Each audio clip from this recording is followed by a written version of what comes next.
All right, here we are, episode 355. It's going to be good. It's going to be good. It's been 14 days since I've recorded. Feels very foreign. Longest break in a while. Let's put some WD-40 on it and let's go. G'day, good people. Welcome to the Grow Your Clinic podcast by Clinic Mastery. Here's what's coming up inside of this episode. This episode will be right up your alley if you're looking to hear what were our key takeaways from the live event. We're diving into the Grow Your Clinic Summit 2026. And trust me, you want to hear us discuss the leadership talk that blew our socks off. Plus, stick around for when we reveal what's coming in 2027. We try and avoid hyperbole, and what I think you saw a lot on stage was actually humility. Loved AZ's session on organic marketing. They were just blown away. Like, we didn't think a community like this existed. There were a bunch of people in the room who were at that point of wanting to throw in the towel. I think you asked people to raise their hand, right? And Damien Goddard gave an amazing talk on mentoring structures that work and shared what he's done that hasn't worked in the clinic. Really excited to take it to Adelaide. We'll be in the National Wine Centre. Small number of tickets available for non-members. There was a lot of love for this podcast. You're low-key famous, Beck. You're an influencer. Not going to my head at all. Yes, I am low-key famous because I'm also on the front of the book. Before we dive in, today's episode is brought to you by allieclinics.com. If you're the kind of clinic owner who loves to feel organised and stay ahead of the chaos, you'll love Allie. Think of it as your digital clone. It's the single source of truth for all your clinic's policies, systems, and training. Test it for free at allieclinics.com. And in other news, applications are now open to work with us one-on-one at Clinic Mastery. If you want support to grow your clinic and bring your vision to life, just email hello@clinicmastery.com with the subject line podcast and we'll line up a time to chat.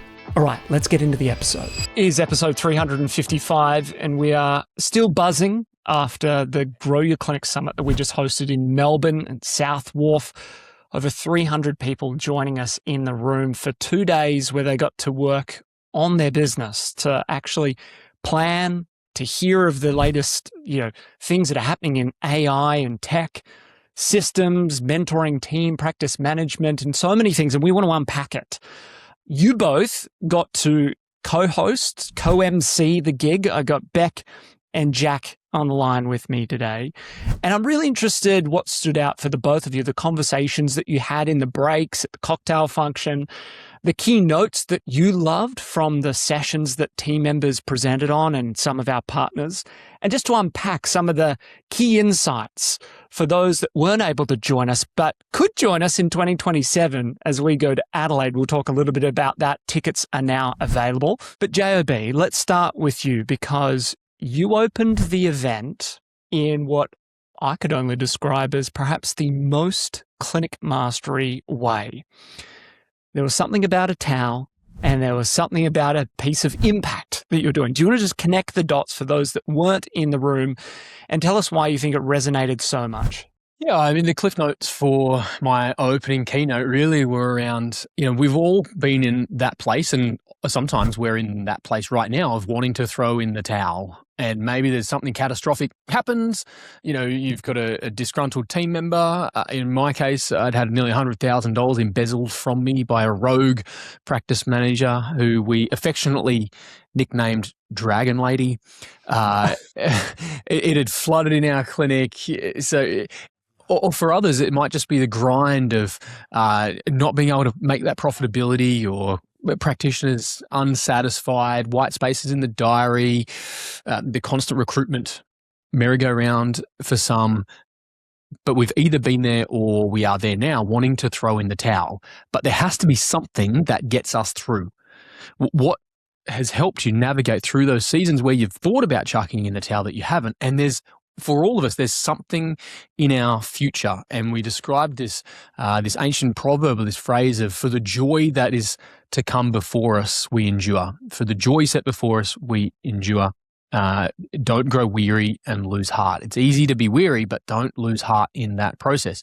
Remind yourself of what that joy is. For me, it's the children that we sponsor through Compassion. It's the giving that we give through Clinic Mastery to Opportunity International for small business loans for women in developing countries. But we must have a reason to persevere. And it really seems to resonate, Ben. I think so. Like you said, there were a bunch of people in the room who were at that point of wanting to throw in the towel. I think you asked people to raise their hand, right? And a number of hands went up, and there were plenty that didn't but wanted to go up as well. And a lot of folks have experienced that at various times throughout their career. So I think it was a beautiful place to start of, remember why you got into this, and perhaps reconnect with that over the course of the next 2 days as you hear of some of these amazing things that you could do to make it a better place to work, make it a better place to come to get, the health and wellness, whatever your professional background is, deliver better patient experiences. So it's a wonderful way to open up that sort of true keynote as an anchoring thought throughout. Beck, what were some of the conversations that you had that really stayed with you, that really made an impact, whether it was over the cocktail function at the networking breaks? Was there a conversation that you had that just really stuck with you? There was a lot of love for this podcast. There was a lot of love. That's true. A lot of listeners. Everyone. You're low-key famous, Beck. You're an influencer. Yeah, I know, right? Not going to my head at all. Not going to my head. Side story, I was going through my workbook this morning before heading back into the clinic, my first day back into the clinic after the summit. And Audrey, my daughter, pulled it up. She's like, Mummy. Yes, I am low-key famous because I'm also on the front of the book. Right. Famous to my daughter, at least, which is very cute. Just on that note, Beck, I love this because this is something I noticed throughout the event is all of the CM team taking notes, listening to teammates talking. Like that kind of concept of always learning and mastery was just so obvious throughout the CM team as they scribbled down notes. I got my workbook in front of me as well of all these great notes. But just to come back to you, was there a conversation that really stuck with you? There really was. There were a couple of NDIS clinics that came to me and wanted to have a chat about, what does the next couple of years look like? And Melinda Weber's session really drove a lot of key thoughts home for these members and just gave them a sense of, I know what to do and what to plan for, even though the landscape is somewhat uncertain. And it's almost just around what is in my control that I can do when the rest of perhaps what the perception is the rest of my universe doesn't feel very in control. Yeah. And I think that beyond it being relevant to NDIS clinics, we're at a point in the world where things are feeling a little bit uncertain for a lot of people. And I just think that notion of control and being consistent and being good at what we do, not just good, but to Pete's point, like 1% better every day at what we do, was just such a grounding point that I often come to the summit going, I need inspiration, and I did that this year as well. But I also came away feeling lighter in some sense, that I was like, okay, now I know what it is that I need to do. There's a lot of noise out there, and it was just such an amazing ability for myself, but also so many clinic owners that I spoke to get back and be laser focused. To that point about support and the inspiration piece, I think a lot of people, especially for those that have come multiple years in a row, they actually find a lot of that inspiration. Of course, the content, the structure is brilliant, and we'll talk about a couple of those presentations. But so much of it is found in the conversations, in the breaks, the networking breaks, lunch, the cocktail function, via connection with other people and hearing their stories, the challenges that they've navigated, and feeling inspired that, I'm not the only one that's experienced this challenge before, or that's a really incredible thing that you're doing for your team or your clients. I'd love to adopt that. And so the relationships that get formed or reinforced from folks that haven't seen each other in a while, I think is just a really great outcome of coming to a live event. Sometimes when you go to a conference, you might start networking someone. They might be from a different industry altogether, but to have so many like-minded humans who share the same values in the room at the same time, you're almost like you're connecting with a best buddy straight away, and you don't need to go through all the background stuff. Like the instant connection by, this person gets what I'm talking about because they're either in it with me or they've just gone through it or they're about to go through it, is just absolutely incredible. It's like fast tracks connection like you wouldn't believe. Yeah, you have to, and I'll say this for listeners who maybe haven't been to a summit before or are wondering about the Clinic Mastery community. You have to see it, feel it, experience it to believe it. And what I mean by that is there's probably two stories that you are telling yourself, one of two stories. One, oh yeah, every conference talks about the networking effect and how great the community is. This is different. There's an alignment. There's a shared values here that's really like it's like a family reunion in some senses. And so it's not just like conference speak that the community is great. It actually is, and we intentionally carve out time to allow people to connect. Perhaps on the other end of the spectrum, I can probably also hear folks listening in thinking, that sounds a bit cultish.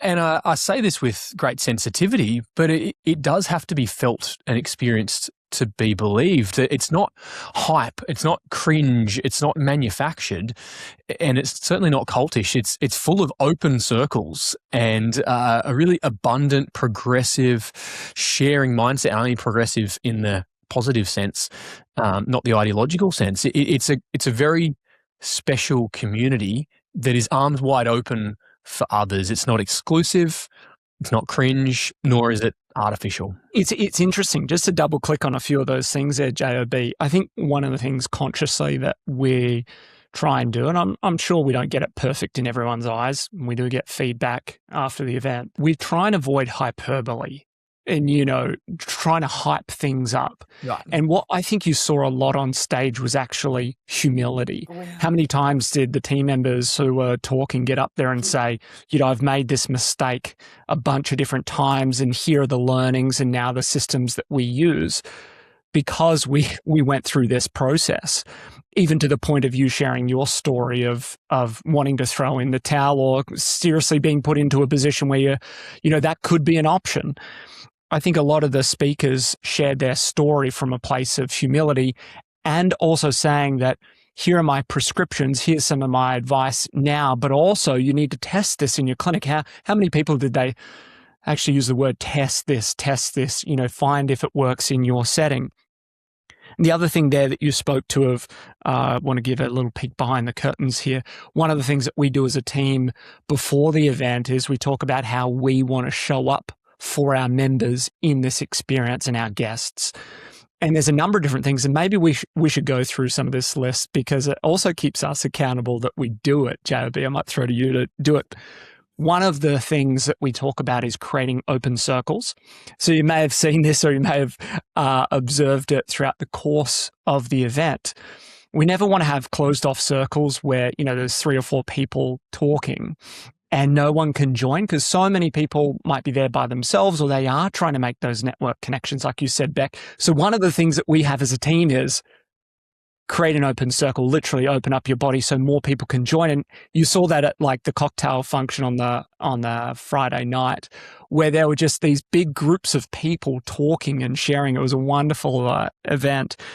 Maybe just to give a little bit more of a peek there, JOB, what are some of the things that we try and do? I realize this is a bit of a peek behind the curtains, but it keeps us honest. Yeah, this has been iterated over 10 years and I'm going to say close to 30 workshops and summits now. And we keep having to come back to the fundamentals and, what grounds us. So, some of the notes that we literally spoke with our team about on the afternoon or the evening before. And you could apply this stuff in your clinic at your culture day or alignment day, reminding ourselves of the fundamentals. It's not new to anyone, but it really does matter. We spoke about how the thing that will make or break the summit is not the content, is not your slides. No one remembers your slides, but they do remember how you made them feel. They do remember first impressions. They do remember that you used their name. There's an old cliche that your own name is the sweetest sound in the universe. And so we as Clinic Mastery would pay attention to names and how do we pronounce names and how do we, if we're not sure of someone's name, how do we get their name? People matter. We said our job isn't to run the program, it's to make sure people feel like they belong.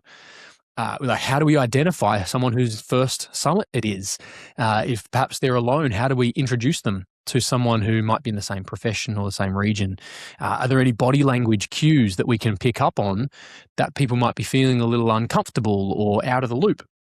And then what are the actions that we can implement to address that? We spoke about how we don't want to be stuck on our devices, head in the screens or in the spreadsheets. It's our job to look up, to give a positive impression with our body language and our conversations. And so we know that things are going to go wrong, but it's how do we respond when things go wrong? We take ownership and we take autonomy to fix things, to make it right. There was a monumental stuff up with some of the catering. And the team just fixed it. I as host of I found out after the fact that there was a little bit of chaos with some dietaries, and the team solved it, and the venue figured it out, and we took responsibility and moved forward. And that really matters. So all these things, these little 1%ers stack up to making sure that people feel comfortable, that clinic owners feel like they're among friends, that they're in a community that they belong to, and that they can be in a headspace where they get the most out of an event like a summit. That's a good point. We've got the feedback form. I've just come off the back of an hour debrief with Carol, who's head of member support here, going through everything from the day before until the end, just trying to figure out what worked and what didn't work. We've got a long list of both that we're going to improve on for next one. I'm interested, Beck, of all the sessions that were delivered, the content this is specifically for guests, which one stood out for you? I know there was a lot, and maybe you don't want to play favorites, but I want to ask you, which one, resonated with you the most, or was most practical for you, or left an impression, a key takeaway that you're going to use? I've got a couple to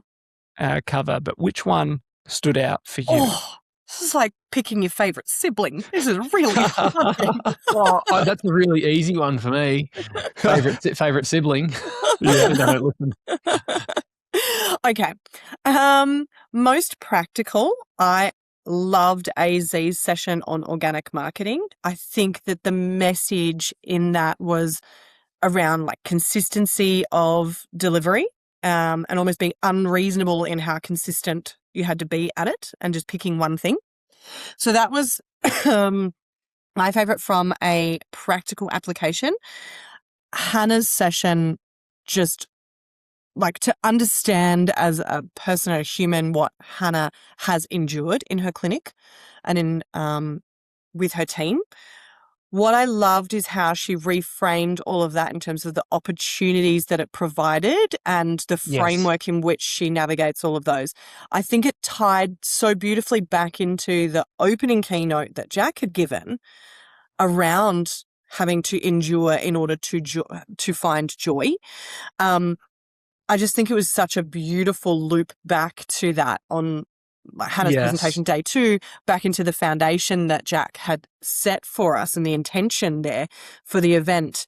I walked away inspired and feeling lighter that I had a framework in order to, when something pretty cataclysmic goes down, right, in the clinic, that I had a framework to almost tap into and could picture Hannah navigating that and go, look, if Hannah can do that, I know I can do that. Yeah, it's very practical. For those that have been long listeners of the pod, we've covered it from time to time. Hannah's clinic was very notably in the news after a team member that had worked there for a very short period of time and worked at a number of workplaces, got into some real trouble and did some bad things. And Hannah was kind of forced into, how do we handle this from a PR perspective? And she outlined, here's how we went about it. But not only was it useful if you're on the back foot kind of reacting to something like this, but super useful just for comms in general to key stakeholders and team members. Ben, to that point, what I loved that Hannah shared was just how she went about understanding who she needed to, so say something big goes down in the clinic, actually working out, does she just broadcast the message and any comms that need to go out, or how she would navigate that so that it didn't become bigger than it needed to be, but she also provided Great point. the right message to the right people and almost Yes. tailoring that approach based on what happened. I just loved how practical that advice was, because often it's like something bad's going to happen. Let's broadcast a messessage. Yes. Well, do we She really shared need the to? story of her kindergarten, and Yeah. maybe it was only a handful of people complaining about sort of the after kindy care. And that kindy had sort of announced it to everyone. And then she's all of a sudden thinking, well, I didn't have a complaint. Should I be concerned? And that was a really great example So of good. maybe just addressing it for those people that have an issue rather than telling everyone, and just how she thinks through it was really good. And Andrew's session, the thing that stood out for me is you mentioned there, Beck, does your action match your ambition, which I thought was such a beautiful note, because essentially saying you could go really hard. It depends on your growth goals, but whatever your goals are, do your actions actually match the goals that you have or ambition, whether that's to add a bunch of sites and team members or it's to be where you're at and run it more efficiently. I thought that was a really great call out. And specifically, he was talking about how to use referral partnerships or partnerships to generate referrals. JOB, on your horizon, what landed with you? What do you want to call out? I got to host after Andrew Daubney did his piece. So we have what we call summit sessions. So these are rapid fire, back-to-back, short talks, 7 to 10 minutes, followed by a panel Q&A. And I got to host after Andrew Daubney, founder of Rebound Health across the northern beaches of Sydney. And actually, he's a podcast host, fellow podcast host, the Honest EP. If you're an EP here, check out Daubs' podcast. My commentary after hosting, I said to the audience, I said, you could spend $50,000 and go to Harvard for a leadership degree, or you could pay attention to the 10 minutes that Andrew Daubney just shared on leadership. It was world-class leadership training from in the trenches. This is how it works in 2026 in a healthcare clinic context that is working. It isn't just some theory, but this is boots on the ground, practical advice. Elite leadership. I don't know how he did it in 10 minutes. I mean, there was a time warp when he was talking, because I felt like I was there for hours. Yep. He managed this balance of, here's the high-level principles and here's the practical things that you could do. I think a lot of us I was sitting next to Mick Risk, and Mick's like, this is the best leadership talk I've ever heard in my life. I said, I reckon so too. This was so brilliant. And for members that are tuning into the pod right now, you can go into the learning portal and watch the sessions. They'll probably be out by the time this airs. So head into the learning portal and rewatch these sessions with a fresh set of eyes and some notes to really take action. I'm so Love excited that, to JB. catch up on that session. I was in the other room with team members. Oh, right. We had an equally amazing summit session. Sorry, Beck, do you want to speak about how team members and practice owners had different streams? Yeah, absolutely. So on morning of day two, we split off into two rooms.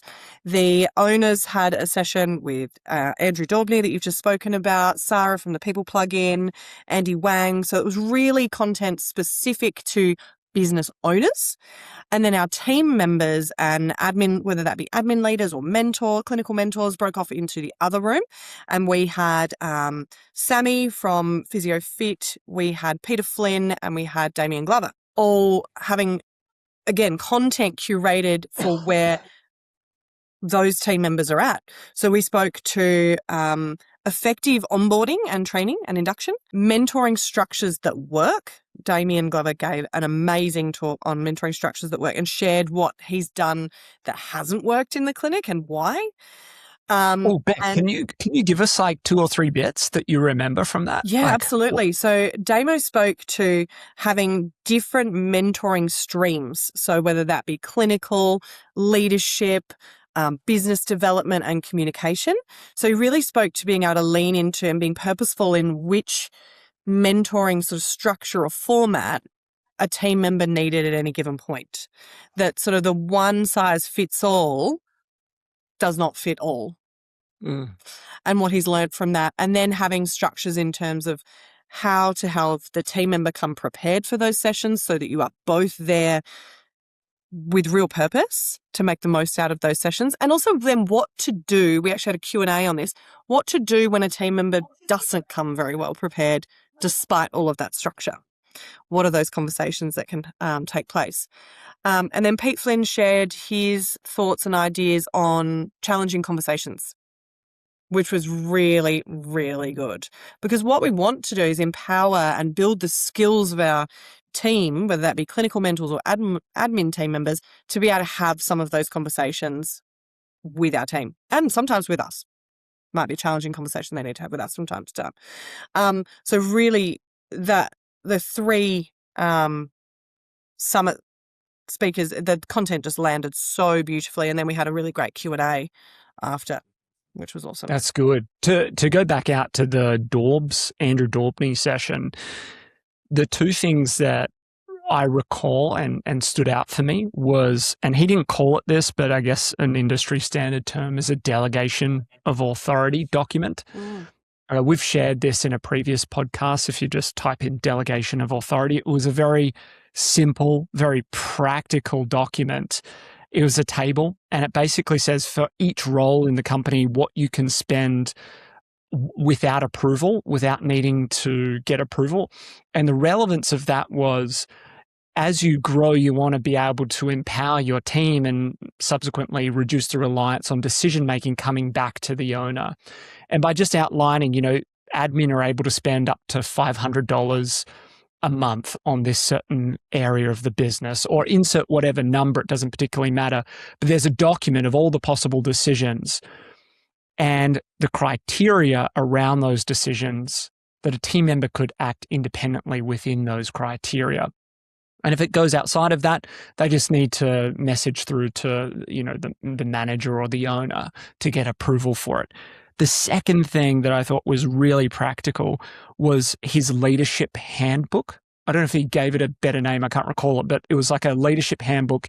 Here's our principles, here's our practices for what it means to be a leader at the Rebound Clinic and how we have this sort of focus on standards. I thought the language that he used in that handbook, because he shared a screenshot of it and had a physical handout as well, was like just really on point. It wasn't kind of fluffy. It got straight to it. It said, we have a high standard here and we uphold this standard. I thought it was done really well. There was no ambiguity about what it means to be a leader at his clinic. So I thought they were two great assets or artifacts of his leadership talk.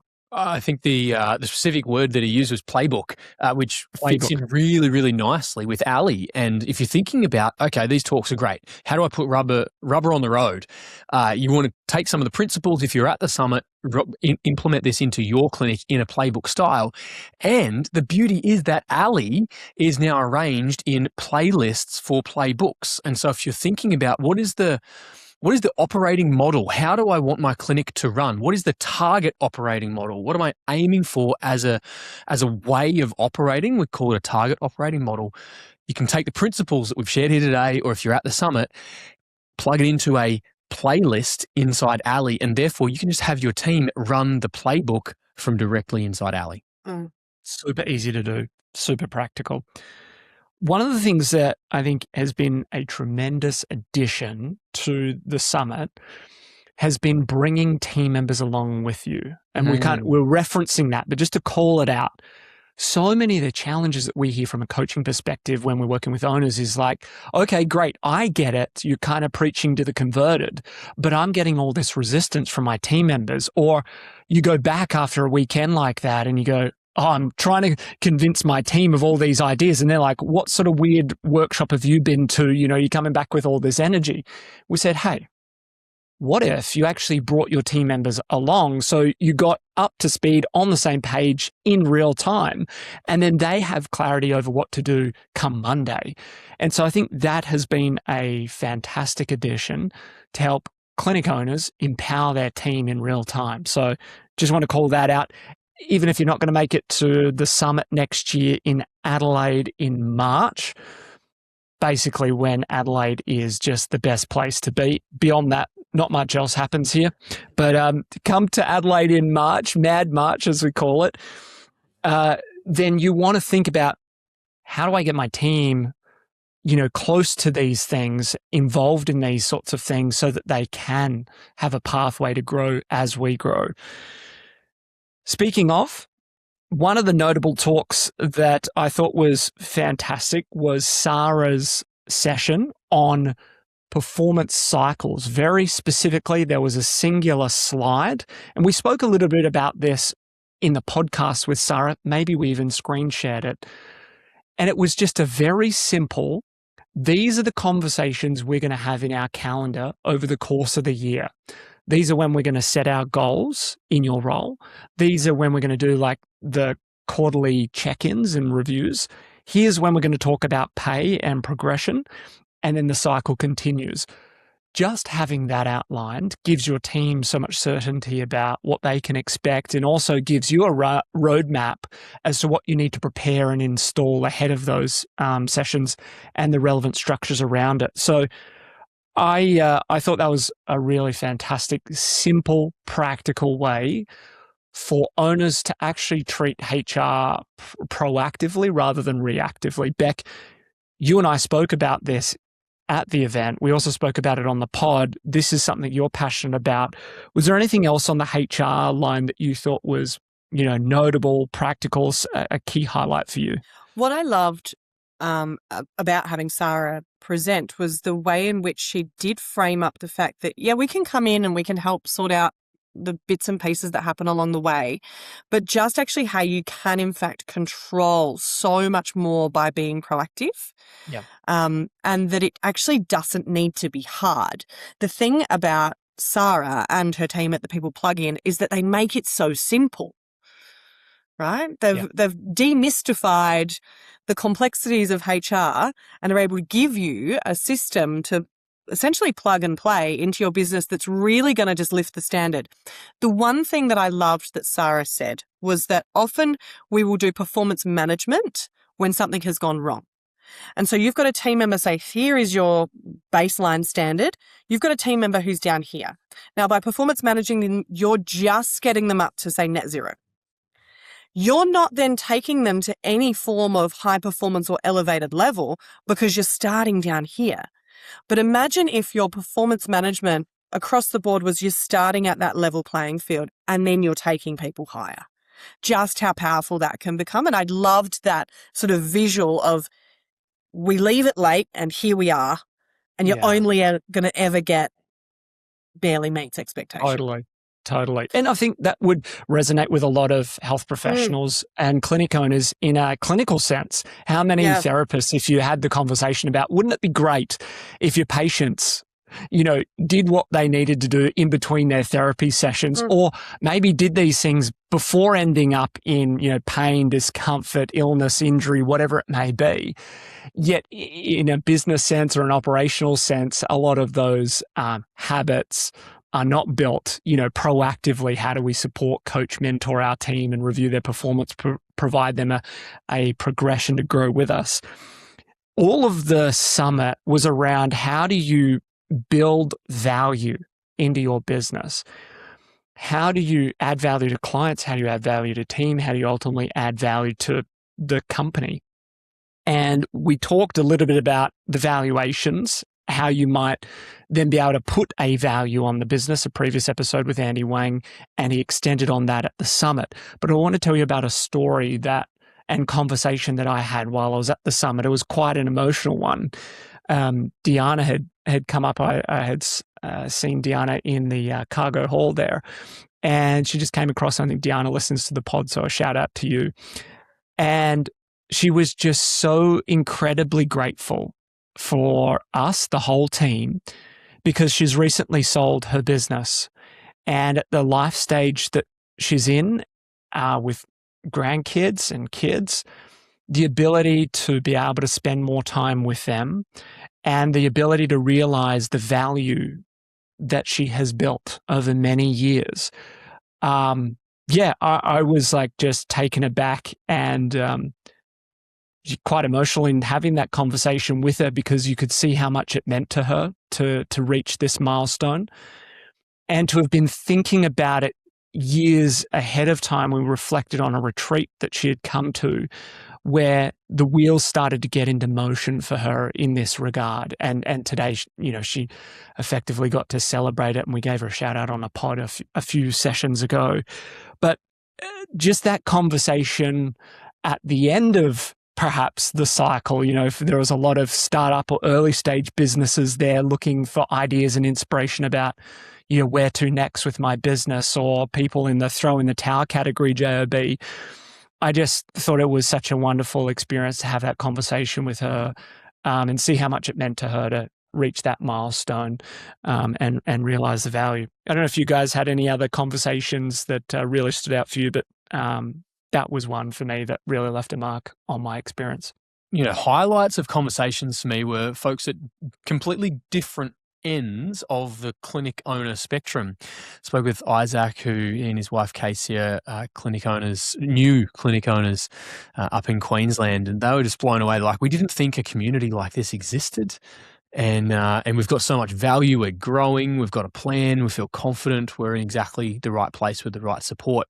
It's awesome to hear that. It is at the early stages of his journey, and then, to complement that with, with a podiatrist, Dom, who's been around CM for years and years and continues to find value, continues to look for ways to implement AI or think about the next iteration of team and leadership development, kind of that more sophisticated complexity for his clinic.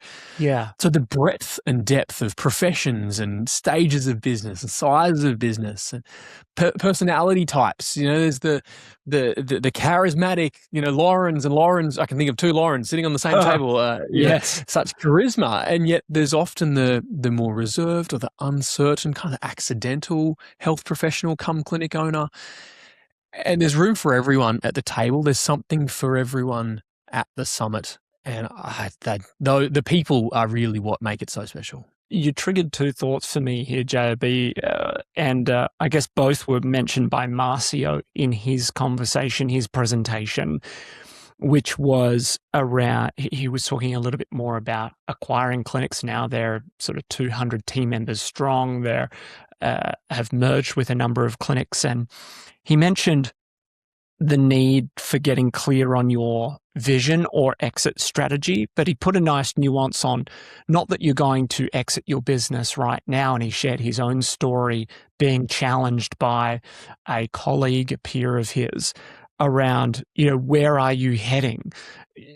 And so much of the summit is that ability to actually get out of the day-to-day and think about, where are we trying to go? Where are we trying to head? What is sort of that exit strategy, as he alluded to? And then very practically and tactically, when looking at the value of a business, the valuation of a business, he said the single biggest risk factor that we look at is culture. And so much of the conversation and the presentations over the course of the 2 days was around culture. Like, how do we support our team? How do we coach, mentor, guide them? How do we recruit the right people in the first instance? And so I like that point that you bring up around people are at different stages. They have different styles, but there are some of these fundamentals that carry across profession or stage of business, getting clear on that vision, that exit strategy, and also really investing purposefully in your culture. Beck, before we look to put a wrap on this episode, is there anything else that stood out for you about the summit, keynotes, key actions? I actually had a great conversation with Rosie and Celine. They were debating about whether they should move clinics, move locations, and two very different leaders, two very different personalities. And what they loved about the summit was that they could pressure test both. And have that level of accountability and have really honest conversations with one another about what they wanted and what their dream and their vision was for their clinic. And I just think being able to come back, yes, okay, the logistics around, do we get a site, do we not, how do the numbers stack up? But they came almost full circle back to, well, what is our vision? What does this all mean? What are we doing it for? And I think the fact that they could anchor back to that, then couple it with what they needed to know from a logistics perspective to make it add up, that's great.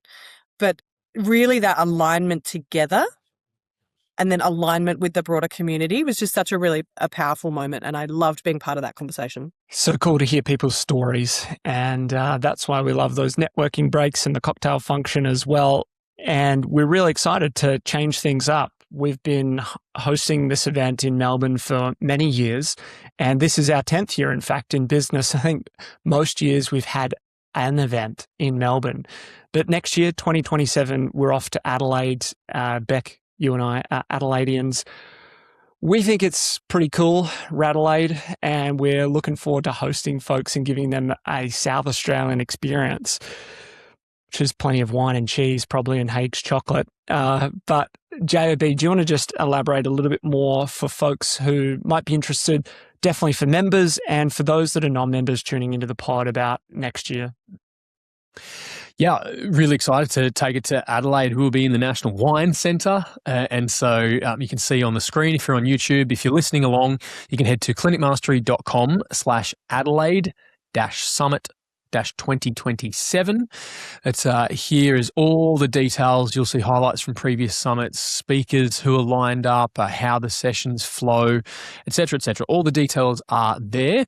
Now, this is classically a members-only event, and so if you are a Clinic Mastery member, you have a secret code to get your tickets, and so it's typically members only.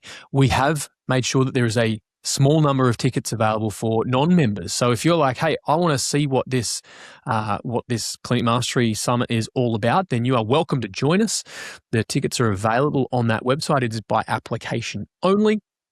And if you end up joining the Business Academy or Elevate between now and the summit, or in the subsequent weeks after the summit, your ticket price will be credited down to the members rate. So you'll get essentially that, what is that number? About $1,200 back. That's Ben Lynch maths there, I think, but nevertheless, yes, it is. You'll get the ticket. Physio math, Jack, isn't much better. Physio math, much better. You'll get that credited to your membership. So if you want to join us, tickets are available. Now, just a note, there will be less seats there than there were this year, so it will sell out. If you do not get a ticket early, you will miss out. So now is the time to do so, and I know there will be a price rise later on this year. So this is as cheap as they will ever be. Yes. We just want to have fun with like-minded clinic owners, so please avail yourself, and we'd love to have you join us. And for members in particular, book your accommodation, because I wasn't mucking around when I said this is the peak time to be in Adelaide. I think it's the closing weekend of the Fringe Festival, one of the biggest Fringe festivals in the world. It's also the weekend that the LIV Golf will be on in Adelaide. So important to lock away flights and accommodation if you can, as soon as you can. What a vibe. Oh, it's going to be huge. That's going to be epic. It's going to be peak Adelaide experience. Yeah. Come over earlier and enjoy the fruits of Adelaide. Yes. Sounds awesome. Well, great to hear your insights. I know we got a little debrief, but so often we scatter back and have to fly home immediately after the event. So it's great to hear both of you as to what resonated, what were some of the keynotes out of the event. For members who've made it this far in the episode, please head into the learning portal and go back and watch some of the sessions that impacted you the most, resonated the most, to hear it again, and most importantly, take action off the back of it. So leaders are doers. We will wrap this episode and catch you on another episode very shortly. Head over to clinicmastery.com/podcast for all the show notes. And if you're thinking about joining our consulting, message jack@clinicmastery.com for all the details. All right, Beck, Jack, thank you so much. Pleasure. Bye-bye. Bye-bye.